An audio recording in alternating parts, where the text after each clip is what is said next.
Hi everyone, welcome to the session at Connect on Azure Functions. My name is Asavri, and today I'll be speaking to you about what Azure Functions is, how you can build your very first serverless function, and all the capabilities we provide to help you develop, publish, and monitor using Visual Studio Code. So let's get right to it. I do want to talk about what Azure Functions is. At its core, Azure Functions is serverless compute. That is, the ability to run custom code on demand and at scale in the cloud. Whether it's written in C#, Node, Java, or even Python, you give your code to Azure and we'll manage and run it for you, all dynamically based on events. And to help you accomplish this, we provide various options for integrated development using tools such as Visual Studio, VS Code, Maven, Eclipse, or even just the cross-platform CLI. Today, we'll be looking at one such example for functions using VS Code. So let's go ahead and get started. Let's take a look at how anyone can get a function up and running in just a few minutes. For this, I'll use VS Code and the Azure Functions extension. So here I am in VS Code on my Mac, and I've already got the Azure Functions extension installed. Since I'm logged into Azure, I can see a list of subscriptions that I have access to. The Functions extension enables us to create new function projects, add new functions to that project, and even publish to Azure directly from within VS Code just at the click of a button. So let's go ahead and create our very first function. Once I pick a directory, we'll be presented with a menu of languages to use to initiate the project. For the purpose of this demo, let's go ahead and pick JavaScript. And so what this did for us is initialize the functions project with a couple of files, namely the local and the hosting configuration. Now we can go back to the Azure Functions extension and add a new function to this project. Again, we'll be presented with a menu of templates that we'd like to use to create the function. Interestingly, these templates directly correspond to the triggers available to us to execute the function. Let's go ahead and pick HTTP trigger, provide it with a friendly name, and secure the HTTP endpoint with a function or an API key. So what did this do for us?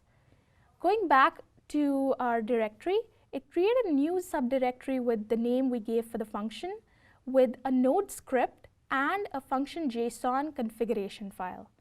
Looking at the Node function, it consumes an HTTP request input and parses the contents of that input to find the name property in the body of the query string. It then uses the name property to construct an HTTP response, which is returned back from the function. You can see the function JSON configuration describes the HTTP request input and the HTTP response output binding right here within function JSON. Now that we have our function, we can go two ways. Either we can go ahead and publish to Azure and trust our fate for it to work out of the box as it is, or we can use the open source functions runtime to debug and test locally. And the great thing is that VS Code enables you to do all of this simply on the click of an F5. In fact, if you've got the Node extension installed, you can even go ahead and set breakpoints in your code to debug and look at the call stack. Now, let's take a look at a slightly different function here. I've got a Node function that triggers off a message or an event received on an IoT hub. It then grabs the contents of this message and outputs it to the console. Now that I have my function, I can go ahead and F5 into it to test locally, and I can also go ahead and deploy this function to Azure. So let's take a look at how to publish the app. I can go ahead and pick a subscription and create a new app with a unique name. Let's call it Connect Demo. And then we can pick a resource group for this function app, as well as a storage account to contain the contents of the app and the files.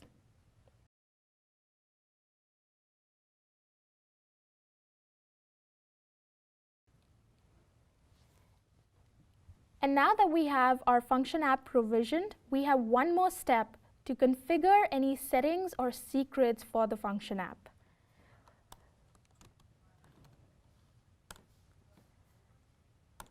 Picking the subscription again, and here's our app. Now, these settings, while running locally, are saved as either environment variables or properties in the local settings file. For our function to connect to IoT Hub, we'd configure the IoT Hub connection string that we can now go ahead and provision as an app setting on the function app. And once we have that, we're pretty much ready to go ahead and test our application running in Azure. For this, we'll connect to the streaming logs for our function app.